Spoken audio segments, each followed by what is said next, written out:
बिस्मिल्लाहिर्रहमानिर्रहीम। इस लेक्चर में हम 3.3 की एक्सरसाइज के लिए जो हमने थ्योरी और उसके साथ जो एग्जांपल हैं उनको हम कवर करेंगे। तो my name is doctor Mohammad Ibrahim. Lecture को स्टार्ट करते हैं। रबी ज़िदनी इल्मा। In everyday relation mean abstract types of connection between two people. दो लोगों के दरमियान जो तल्लक जिसको हम देख नहीं सकते, अब्स्ट्रैक्ट बोलते हैं, जो हम जिसको देख ना सकें, छू ना सकें, ठीक है, उस तरह का तल्लक। जैसे किस तरह का टीचर का स्टूडेंट्स के साथ होता है, ठीक है, पीपल्स जो स्टूडेंट्स की जमा होती है उसको हम ले सकते हैं। टीचर्स पीपल के साथ, उस्ताद का तालिब इल्मों के साथ तल्लक होता है, माँ का बेटे के साथ होता है, हस्बैंड का वाइफ के साथ होता है, ब्रदर का सिस्टर के साथ होता है, दोस्तों का दोस्त के साथ होता है, और घर का जो है अपने मालिक के साथ होता है।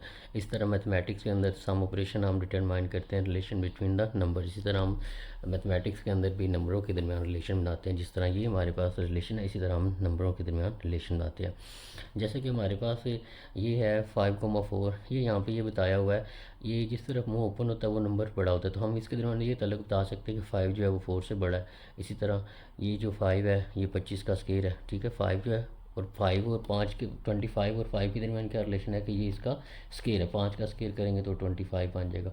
इसी तरह अगर हम इसको देखें दोनों तरह से हम बता सकते हैं कि ये तल्लक हमारे पास ये हो सकता है कि 2 का स्केयर लें तो वो 4 बन रहा है, या 4 का अंडर लें तो वो 2 बन रहा है। तो यहाँ पे स्केयर रूट का उसने बताया, और यहाँ पे 2 को 2 से मल्टीप्लाई करें तो वो 4 आता है। तो ये 4 का इस तरह हम इसके साथ रिलेशन बना सकते हैं। तो ये इक्वल वाला रिलेशन है कि ये दोनों नंबर आपस में इक्वल हैं। ये स्क्वायर के रूट वाला है कि एक का स्केयर रेट लें तो दूसरा आ जाता है, और ये हमारे पास स्केयर वाला है कि 5 का स्केयर लें तो 25 बन जाएगा। और ये हमें बताया हुआ है कि जो 5 है वो बड़ा है और 4 जो है ये छोटा है। इन द एग्जाम्पल इसके अंदर यही चीज़ें उसने बताई हैं। उसके बाद हमारे पास है let A and B be two non empty set the Cartesian product of the set of all order pairs x comma y such that x belong कर रहा है ए से एंड वाई बिलोंग कर रहा है बी से is denoted by A cross B.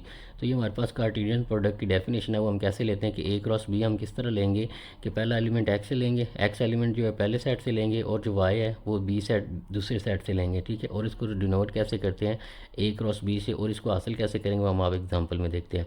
Symbolically it is written as A cross B is equal to, ये हमारे पास क्या बनेगा, एक ऑर्डर पेयर बनेगा एक्स कोमा वाई की फॉर्म में, जिसके अंदर जो एक्स है वो हमारे पास ए से बिलोंग कर रहा होगा और वाई जो हमारे पास बी से बिलोंग कर रहा है।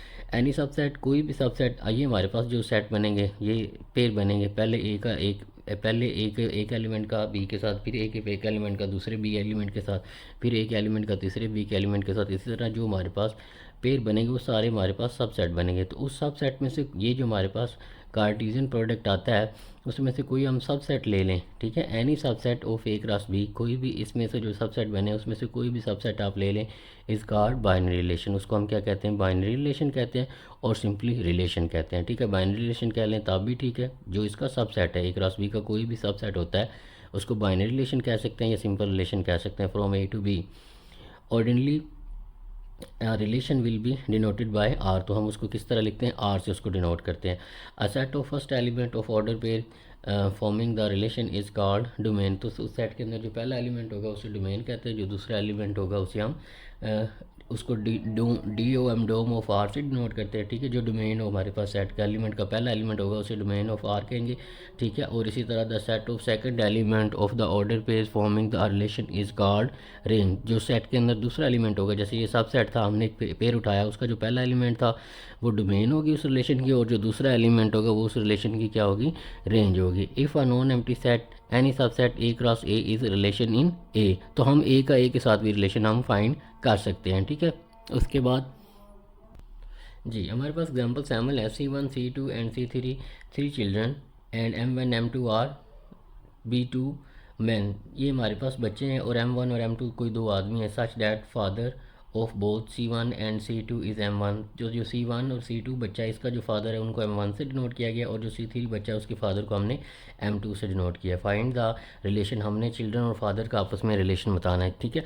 तो सबसे पहले हम सेट सी इसको बना लेते, चिल्ड्रन के सेट को C1 C2 C3 ले लेते, और फादर के सेट को हम F से शो कर लेते, और इसके अंदर M1 और M2 जो दो फादर हैं वो ले लें। अब इसका कार्टेशियन प्रोडक्ट बनाते। सबसे पहले Cartesian product of C and F कैसे लिखेंगे, C cross F is equal to, इसको बनाएंगे कैसे, पहले C1 का M1 के साथ बना देंगे सेट, ठीक है। फिर C1 का M2 के साथ, इसी तरह C2 का M1 के साथ, फिर C2 का M2 के साथ, C3 का M1 के साथ, ठीक है, और फिर C3 का M2 के साथ। तो ये हमारे पास कार्टेशियन प्रोडक्ट बन जाएगा। अब हमने रिलेशन ढूंढना है कि कौन सा बच्चा किसके मतलब किस फादर के साथ आएगा। तो हमारे पास उसने बता दिया कि C1 और C2 का एक बाप है, वो हमारे पास क्या है M1। तो C1 M1 और C2 M1 इसके साथ रिलेशन आ जाएगा। ठीक है, जब हम उनका फादर और बाप का रिलेशन बताएंगे। ठीक है, तो ये तो टोटल सेट बनी ना, जितनी पॉसिबिलिटी है हमारे पास। तो हमने फादर और बेटे की पॉसिबिलिटी निकालनी है। ठीक है, तो C1 और M1 ये इसका बाप है, और इसी तरह C2 M1 ये दोनों का बाप एक है, C1 का और M2 का, C1 और C2 दोनों का बाप एक है। इसी तरह जो C3 है उसका बाप क्या है, M2 है। तो उसका इसके साथ रिलेशन बना लेंगे। तो अब हम इसकी डोमेन निकालते हैं। तो डोमेन ऑफ आर के आगे जो पहला एलिमेंट होता है C1 C2 C3, ये हमारे पास डोमेन आ जाएगी, और रेंज क्या आ जाएगी M1 और M2। ठीक है, तो ये हमने एग्जाम्पल 1 की। इससे भी आप देख सकते हैं C1 C2 C3 तीन एलिमेंट थे, ये ये चिल्ड्रन वाला था, और M1 और M2 ये बी सेट था जिसके अंदर बाप हमने लिए हुए थे। ठीक है, तो C1 का भी बाप M1 है, C2 का भी बाप M1 है, तो इस तरह मैप कर देंगे। C3 का बाप M2 है, तो हमने यहाँ पे शो कर दिया। ठीक है, ग्राफ के साथ भी। आगे ए दिया हुआ है, determine the relation x relation R if and only if x जो है लेस देन वाई होगा। मतलब वो रिलेशन हमने ढूंढने हैं जिसके अंदर एक्स एलिमेंट छोटा होगा और वाई बड़ा होगा। सबसे पहले इसका कार्टेशियन प्रोडक्ट लेंगे, उसको कैसे शो करेंगे, ए क्रॉस ए से। तो इसका एलिमेंट का इसके साथ रिलेशन लेंगे, तो 1 का 1 के साथ आ जाएगा, फिर 1 का 2 के साथ, फिर 1 का 3 के साथ, फिर 2 का 1 के साथ, फिर 2 का 2 के साथ, फिर 2 का 3 के साथ। इसी तरह 3 का 1 के साथ, 3 का 2 के साथ, और 3 का 3 के साथ। बेसिकली आपने क्या करना है, जहाँ पे ये सी और एफ लिखा हुआ है हम अब दोनों तरफ ए ही लेंगे, यहाँ पे भी ए आएगा और यहाँ पे भी ए आएगा। ठीक है, तो उस तरह उसको सॉल्व करेंगे। तो ये हमारे पास रिलेशन बन गया। हमने वो रिलेशन ढूंढना है जिसके अंदर एक्स छोटा और वाई बड़ा हो, मतलब पहला एलिमेंट छोटा दूसरा बड़ा। ये पहला रिलेशन ये आ जाएगा, एक्स छोटा है और वाई बड़ा है। ठीक है, दूसरा हमारे पास यहाँ पे एक्स छोटा है वाई बड़ा है, ये 1 3 आ जाएगा, और इसी तरह उसके बाद 2 3 आ जाएगा। बाकी जितने भी रिलेशन हमारे पास दिए हैं उनमें या तो पहला बड़ा या दोनों बराबर हैं। ठीक है, relation as table order pair और ग्राफ। तो हम इसको रिलेशन को ऑर्डर पेयर में या टेबल की फॉर्म में कैसे लिखते हैं इसमें हम वो देखेंगे। ठीक है, तो चलते हैं। इसके अंदर थोड़ी सी उसने चीज़ें बताई हुई हैं कि ये जो हमारे पास ऑर्डर पेयर आते हैं इसके अंदर जो पहली वैल्यू होती है एक्स का कोऑर्डिनेट होता है उसको हम अब्सिस्सा कहते हैं, और जो वाई का कोऑर्डिनेट होता है उसे हम ऑर्डिनेट कहते हैं। यहाँ पे एक और बात भी इंपॉर्टेंट है कि जो एक्स की वैल्यू उसको हम एज ए इनपुट भी लिख सकते हैं, और जो वाई की वैल्यू उसको एज ए आउटपुट भी हम लिख सकते हैं। नेक्स्ट हमारे पास है ऑर्डर पेयर क्या होता है। Relation can be represented by the set of order pair. For example consider a water tank start with 1 litre. मतलब हम एक रिलेशन की डेफिनेशन की समझने की तरफ जा रहे हैं। तो बेसिकली उसमें क्या है ऑर्डर पेयर के रिलेशन की, तो हम ये कह रहे हैं कि एक वाटर टैंक है उसके अंदर 1 लीटर पानी पहले ही पड़ा हुआ है। ठीक है, और हर मिनट के बाद उसके अंदर 1 लीटर पानी जमा हो रहा है। Each 1 minute additional 1 litre of water is added to water tank. ठीक है, तो हम 1 मिनट के बाद 1 लीटर पानी उसमें और डलता जा रहा है। The situation can be represented bye relation. तो हम इसका रिलेशन बना सकते हैं कि एक वाटर टैंक है उसके अंदर 1 लीटर पानी पहले ही है, और 1 मिनट के बाद 1 लीटर पानी उसमें और डलता जा रहा है। तो इसका रिलेशन हम क्या बनाएंगे, R is equal to x comma y such that x is equal to x plus 1। तो ये इस तरह का रिलेशन हम बना सकते हैं इसके दौरान। अब इसको समझते हैं। जो एक्स है वो हमारे पास नंबर ऑफ़ मिनट को डिनोट कर रहा है, और वाई हमारे पास पानी को डिनोट कर रहा है, जितना वाटर पानी बन रहा है। ठीक है, अब इसको समझते हैं। जब हमारे पास एक्स 0 टाइम था तो उसके अंदर कितना पानी था, 1 लीटर। जब एक्स 0 था तो वाई के अंदर वैल्यू क्या आएगी, 1। यहाँ पे 0 पुट करें तो y क्या आ जाएगा, 1। जब x की वैल्यू 0 है तो y की वैल्यू क्या है, 1, क्योंकि 1 लीटर पानी उसमें पहले ही है। जब 1 मिनट हो जाएगा तो उसके अंदर कितना पानी हो जाएगा, यहाँ पे 1 पुट करें तो वो 2 हो जाएगा। जब 1 मिनट हो जाएगा तो y के अंदर 2 लीटर पानी हो जाएगा। ये इस तरह हमने उसका सेट बना दिया। जब 0 मिनट थे तो 1 लीटर पानी, जब 1 मिनट हुआ तो 2 लीटर पानी, इसी तरह जब 2 मिनट हुए तो 3 लीटर पानी। ये इसका रिलेशन हम बना सकते हैं, और इसको हम इससे भी कैलकुलेट कर सकते हैं। रिलेशन हमारे पास क्या बना था, x is equal to x plus 1। पहले टाइम हमारे पास 0 था तो यहाँ पे 0 पुट करें, यहाँ पे भी 0 आ जाएगा। एक्स की वैल्यू यहाँ पे बताई हुई है, ये एक्स की वैल्यू और ये वाई की वैल्यू आएगी। यहाँ पे 0 लिया तो यहाँ पे भी 0 पुट करेंगे तो y की वैल्यू हमारे पास 1 आ जाएगी। जब x की वैल्यू 1 है तो यहाँ पे 1 पुट करेंगे तो 2 आ जाएगी। x की 1 थी तो 2 हो जाएगी, x की 2 थी तो y की 3 आ जाएगी। जब 3 मिनट होंगे तो 4 लीटर पानी हो जाएगा, और जब 4 मिनट होंगे तो 5 लीटर पानी हो जाएगा, और जब 5 मिनट होंगे तो 6 लीटर पानी हो जाएगा। इसको हम ग्राफिकली भी समझ सकते हैं। ये हमारे पास एक्स एक्सिस की वैल्यू है और ये हमारे पास वाई एक्सिस की वैल्यू है। तो जब एक्स एक्सिस की वैल्यू 0 थी, यहाँ पे ये पूरी लाइन जो होती है वाई एक्स एक्सिस, ये यहाँ पे एक्स वैल्यू सारी 0 होती है वाई एक्सिस के ऊपर, और इसी तरह इस एक्स एक्सिस के ऊपर सारे वाई 0 होते हैं। तो जब ये एक्स की वैल्यू है ये वाई की वैल्यू, जब एक्स की वैल्यू 0 थी तो वाई की कितनी आई है, 1, तो 0,1 ये पहला पॉइंट बन जाएगा। जब एक्स की वैल्यू 1 हुई तो वाई की वैल्यू कितनी होगी, 2, तो वो ये वाला ऐसे पॉइंट बन जाएगा, ये वाला 1,2। और जब वाई की वैल्यू 2 थी, एक्स की वैल्यू 2 थी तो वाई वाई की कितनी आ जाएगी 3, तो वो ये पेयर बन जाएगा। और जब एक्स की वैल्यू 3 मिनट हुए तो वाई की वैल्यू कितनी आ गई 4, ठीक है। और जब 4 थी तो यहाँ पे 5 आ जाएगा, ठीक है। तो इस तरह आपने सिंपली क्या किया हुआ है 0,1 1,2 इनका ग्राफ बनाया हुआ है यहाँ पे। उसके बाद है function and its domain and range. A very important particular type of relation of a function is defined below. Let a and b be two non-empty sets such that f is a relation from a to b, that is f is subset of a cross b। हमारे पास जो function होता है वो हमारे पास a cross b जो Cartesian product होता है उसका सबसेट ही होता है। लेकिन उसके अंदर प्रॉपर्टी क्या होती है कि उसके अंदर जो पहले एलिमेंट होते हैं वो डोमेन के होते हैं, और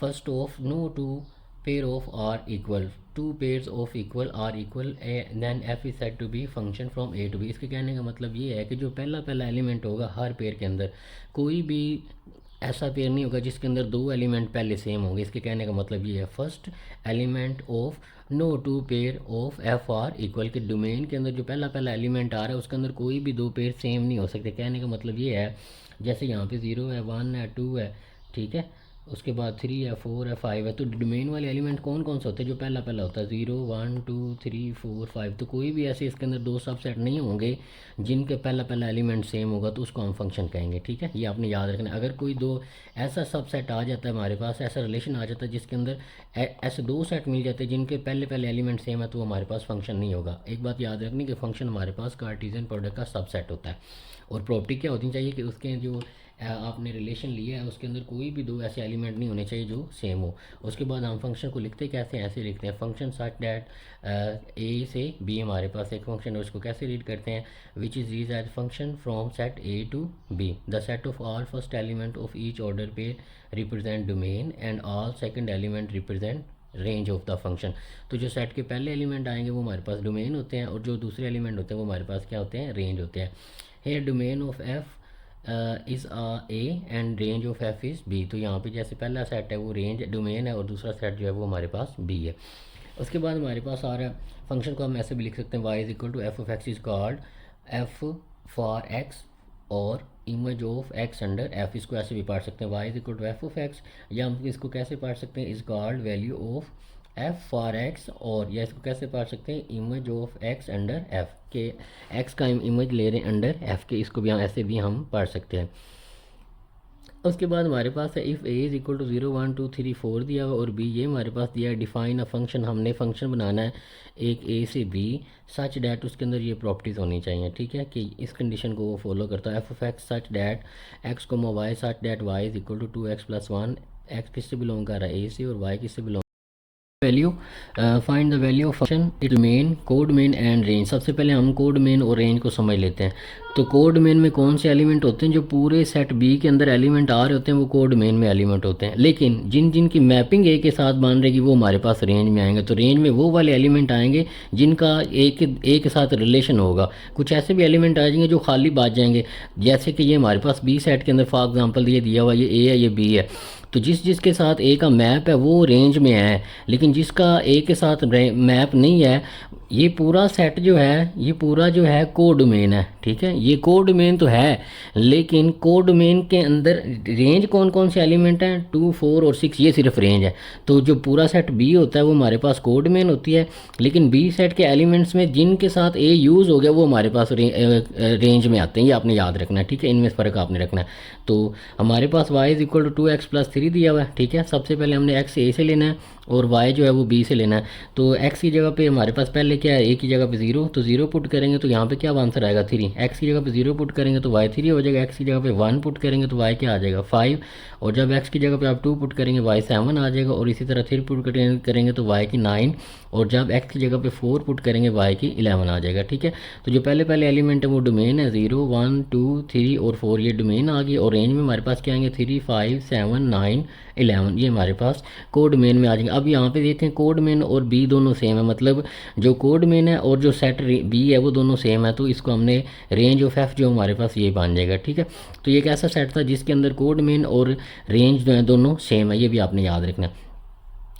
तो आगे हमारे पास फंक्शन है टाइप्स ऑफ फंक्शन है, सबसे पहले इनको फंक्शन होना ज़रूरी होगा। इनटू फंक्शन में हमारे पास क्या होता है, a function A to B such that range of f is equal to range of f is subset of B के जो रेंज के एलिमेंट है वो बी के अंदर पड़े होंगे। मतलब रेंज ऑफ एफ है जो वो पूरा सेट बी नहीं होगा, ये दिखा हुआ है, ठीक है। रेंज ऑफ एफ के अंदर पूरे सेट एलिमेंट बी के नहीं आएंगे, कोई ना कोई एक ऐसा एलिमेंट ज़रूर होगा जो बच जाएगा। जैसे ये हमारे पास दिया हुआ है, ए 2 पे जा रहा है, 3 4 पे जा रहा है, 5 6 पे जा रहा है, लेकिन 8 बच गया।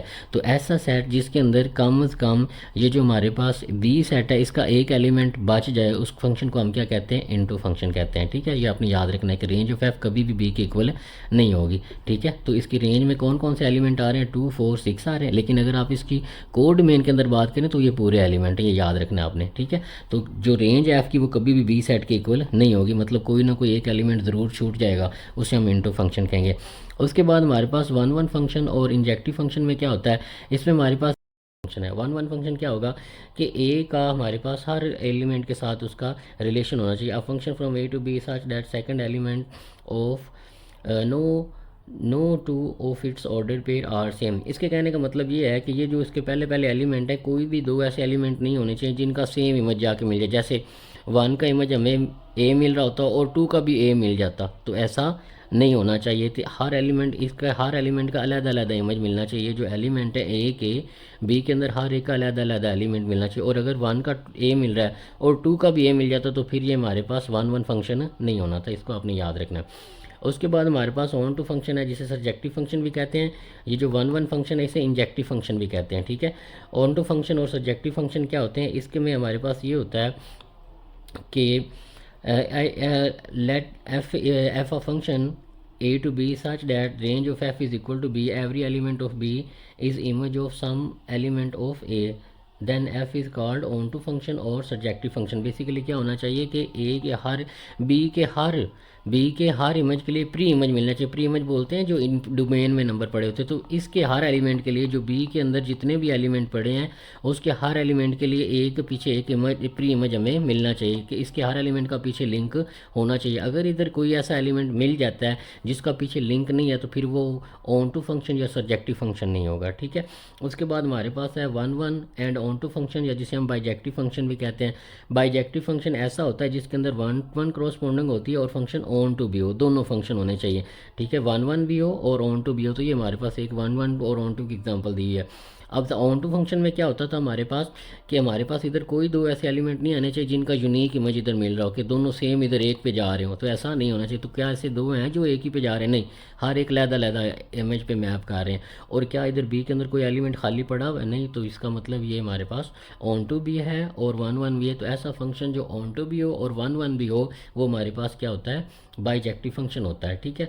उसके बाद हमारे पास है notation of a function. We know the set builder notation is more suitable for infinite sets, ठीक है। अगर हमने इनफाइनाइट सेट बताना हो जिसके एलिमेंट्स हम गिन नहीं सकते, लेकिन सेट बिल्डर हमें मदद करता है उसको लिखने में। So it's case with the respect of the function comprising an infinite number order पे कंसिडर इंस्टेंट अ फंक्शन। हमारे पास एक फंक्शन की एग्जांपल दी और हमने इससे फंक्शन बताना है, ठीक है। ये हमारे पास फंक्शन दिया हुआ है, हमने इसकी फंक्शन की इक्वेशन बनानी। मतलब -1 आता है तो -1 1 पे जा रहा है, 0 1 पे जा रहा है, 0 0 पे जा रहा है, 1 1 पे जा रहा है, ठीक है। और 2 4 पे जा रहा है, 3 9 पे जा रहा है और 4 16 पे जा रहा है। ये हमने इधर बना भी लिया है। -1 ये पूरी तो पहले एलिमेंट को इधर लिख लेते हैं, -1 0 1 2 3 4, और जो दूसरा एलिमेंट है उसको इधर लिख लेते हैं 1 0 1 4 9 16। अब ये बात आपने ख्याल रखनी, यहाँ पे डोमेन के अंदर रेंज के अंदर दो एलिमेंट 1 1 आ रहे हैं, ठीक है। तो हम इनको लिखेंगे एक ही बार। और अगर किसी के माइंड में ये आ रहा है कि सर इनके आखिरी एलिमेंट दो बार सेम हो गए तो ये फंक्शन नहीं होंगे, हमने पहले एलिमेंट को सेम नहीं होने देना कि कोई भी ऐसा सेट नहीं होना चाहिए जिसके दो एलिमेंट पहले वाले सेम हो। तो क्या इसमें किसी पहले वाले के एलिमेंट सेम है, नहीं, हाँ एंड वाले के हो सकते हैं। तो ये वाली हमारे पास सेट डोमेन की बन जाएगी और ये वाली हमारे पास सेट किसकी बन जाएगी, रेंज की बन जाएगी। अब इसके दरमियान रिलेशन किस तरह का है कि अगर हम -1 पुट करते हैं तो वो हमारे पास किधर जा रहा है, -1 1 पे जा रहा है। ये बड़े -1 पुट करते हैं तो 1 आंसर आता है, 0 पुट करते हैं तो 0 आंसर आता है, 1 पुट करते हैं तो फिर 1 आंसर आ जाता है, 2 पुट करते हैं तो 4 आंसर आ जाता है, 3 पुट करते हैं तो 9 आ जाता है, 4 करते हैं तो 16 आ जाता है। तो यहाँ पे उसने फंक्शन इस तरह से बताया, f is function x, y such that y is equal to x का स्केयर। ठीक है। तो डोमेन में हमारे पास एक्स पे हमने लेनी है और उसको नेचुरल नंबर से ले रहा है, लेकिन मेरे ख्याल से ये नेचुरल नंबर में हमारे पास नहीं आएगा, क्योंकि नेचुरल नंबर के अंदर हमारे पास नेगेटिव नंबर नहीं आते। तो यहाँ पे जी आना चाहिए, सेट ऑफ इंटीजर आना चाहिए। ठीक है। तो जब -1 इंटीजर लेंगे हम, तो -1 का हम किसके ऊपर जा रहा है, -1 का आंसर क्या आ रहा है 1, तो -1 का स्केयर करें वो 1 नहीं होगा। इसी तरह 0 का स्केयर करेंगे वो 0 हो जाएगा, 1 का स्केयर करेंगे वो फिर 1 हो जाएगा, 2 का स्केयर करेंगे तो वो 4 बन जाएगा, 3 का स्केयर करेंगे 9 बन जाएगा, और 4 का करेंगे तो वो 16 बन जाएगा। तो यहाँ ये इसका आंसर आएगा, लेकिन यहाँ पे आपने जी लगाना है। ठीक है। तो ये मैपिंग की उसकी दी हुई है हमारे पास। उसके बाद हमारे पास linear equation and quadratic function.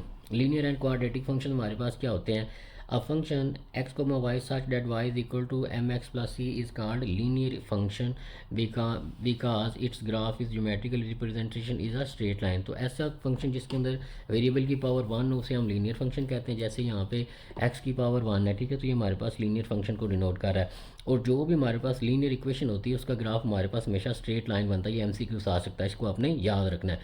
We know that the equation of form y is equal to mx plus c represent straight line. तो हमें भी पता है ये स्ट्रेट लाइन की इक्वेशन है, ठीक है, उसको रिप्रेजेंट करिए। Function y x comma y such that y is equal to x square plus b x plus c is equal, ये हमारे पास क्वाड्रेटिक इक्वेशन है, इज कॉल्ड क्वाड्रेटिक फंक्शन। तो इस तरह की जो इक्वेशन का फंक्शन मान रहा है वो हमारे पास क्वाड्रेटिक फंक्शन है। We will study geometric representation in next chapter. उसके बाद हमारे पास एक फंक्शन दिया है 2x-1 और जी को दिया हुआ है x²-1। तो ये लीनियर फंक्शन है और ये क्वाड्रेटिक फंक्शन है क्योंकि इसकी पावर 2 है। ऐसा फंक्शन जिसके अंदर वेरिएबल की पावर 2 उसे क्वाड्रेटिक फंक्शन कहते हैं। ठीक है। और जिसमें पावर 1 हो वेरिएबल की उसे लीनियर फंक्शन कहते हैं। तो ये एक लीनियर फंक्शन दिया हुआ, सबसे पहले हमने f(1) पुट करना है। x की जगह पे क्या पुट किया 1, तो यहाँ पे x की जगह पे 1 पुट कर दे। तो यहाँ पे 1 पुट करेंगे तो यहाँ पे भी 1 आ जाएगा। 2 1s are 1, 2 1s are 2, -1 करेंगे तो 1 आंसर आ जाएगा। इसी तरह x की जगह पे फंक्शन f वाले के अंदर -3 यहाँ पे पुट करो तो -3 2 6 हो जाएगा, -6 और -1 -7 आंसर दे जाएगा। इसी तरह अब y के x की जगह पे क्या पुट करना है 7, तो f(7) यहाँ पे 7 पूरी क्वेश्चन में पुट कर देंगे तो ये आंसर आ जाएगा। ये अब आगे हमने g(1) पुट करना है, तो g वाले फंक्शन के अंदर 1 पुट करेंगे तो ये आंसर आ जाएगा। जब g वाले फंक्शन के अंदर -3 पुट करेंगे तो वो 6 आंसर आ जाएगा, और जब g वाले फंक्शन के अंदर 4 पुट करेंगे तो वो ये आंसर आ जाएगा। यही हमने मालूम करना था कि लीनियर फंक्शन दिया हुआ है और क्वाड्रेटिक फंक्शन दिया हो, तो f(1) f(-3) और f(7) मालूम करें f के लिए, और इसी तरह g के लिए ये मालूम करें। और उसके बाद हमारे पास है consider f(x) is equal to ax plus b plus 3 and where a and b are constant. If a1 is equal to 4, b5 is equal to 9, find the value of a and b। तो एक function दिया हुआ है और a और b की value मालूम करनी। इसके साथ ये दिया हुआ है कि f(1) 4 के इक्वल आता है और f(5) किसके इक्वल आता है 9 के इक्वल आता है। तो ये कंडीशन दी है, हमने a और b की वैल्यू मालूम करनी है। तो सबसे पहले फंक्शन को एज इट इज़ लिख लेते हैं।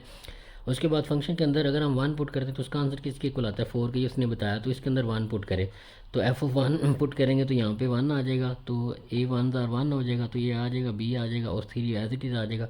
f(1) का आंसर किसके इक्वल 4 के, ये यहाँ पे बताया। तो यहाँ पे x की जगह पे 1 पुट करके इसको 4 के इक्वल लिखेंगे, ये पहली इक्वेशन बन जाएगी a plus b is equal to 1। उसके बाद बताया हुआ कि अगर आप x की जगह पे 5 पुट करते हो तो उसका आंसर किसके इक्वल आना है 9 के। तो इसके अंदर 5 पुट करें, f(5) इज इक्वल टू 9, तो x की जगह पे 5 पुट करें तो यहाँ पे हमारे पास 1 इसने लिख दिया यहाँ पे गलती से, यहाँ पे हमारे पास 5 आना है। तो a टाइम्स 5 कर देंगे प्लस b प्लस c करेंगे तो ये हमारे पास 5a plus b is equal to 6। ये क्वेश्चन नंबर 1 बन जाएगी, ये क्वेश्चन नंबर 2। ये हमने कैसे बनाई है इस कंडीशन को मद्देनज़र रखते हुए। अब हमने a और b की वैल्यू निकालनी, तो साइमल्टेनियसली हम इनको सॉल्व कर लेते हैं। जैसे b वाला फैक्टर दोनों के अंदर सेम है, तो अगर हम एक इक्वेशन में से दूसरी को माइनस कर दें तो b से b कट जाएगा तो a की वैल्यू आ जाएगी। तो अब हमने क्या किया है, इस इक्वेशन में 5a इस वाली इक्वेशन में से पहली वाली को माइनस कर दिया, तो 5a plus b minus a plus b bracket के अंदर हमने लिखा, तो इसको इसमें से माइनस करेंगे तो ये 5 आ जाएगा। ब्रैकेट खोलेंगे तो 5a प्लस बी, ये माइनस अंदर जाएगी तो माइनस a माइनस b आ जाएगा, b से b काट जाएगा और 5a में से माइनस का a जाएगा तो 4 के a रह जाएंगे। इधर 5 था तो एज इट इज़ आ जाएगा, 4a के साथ मल्टीप्लाई हो रहा था उधर जाके डिवाइड हो जाएगा, तो a इज इक्वल टू 5/4 आ जाएगा। अब इस a की वैल्यू को उठाएं और इक्वेशन नंबर 1 के अंदर पुट कर दें, क्योंकि a की वैल्यू आ गई तो इस 1 में पुट करेंगे तो b की आ जाएगी। आप इस क्वेश्चन में भी पुट कर सकते हैं। तो a की वैल्यू 5 और 4 plus b is equal to 1 आ जाएगा, तो b की वैल्यू इधर रहने देते हैं, 5 इधर पॉजिटिव का उधर जाके माइनस आ जाएगा। इसका एलसीएम लेंगे, एलसीएम के बाद सॉल्व करेंगे तो b इज इक्वल टू -1/4 आ जाएगा। तो ये a की वैल्यू आ गई, ये b की वैल्यू आ गई, और ये हमने मालूम करना था। नेक्स्ट लेक्चर में हम 3.3 को क्लियर करेंगे। आई होप आपको थ्योरी की और एग्जाम्पल्स की अच्छे तरीके से समझ आई होगी। अगर आपका कोई क्वेश्चन है तो आप पूछिएगा, इंशाल्लाह उसको क्लियर किया जाएगा। अपना बहुत सारा ख्याल रखिएगा। अल्लाह हाफिज़।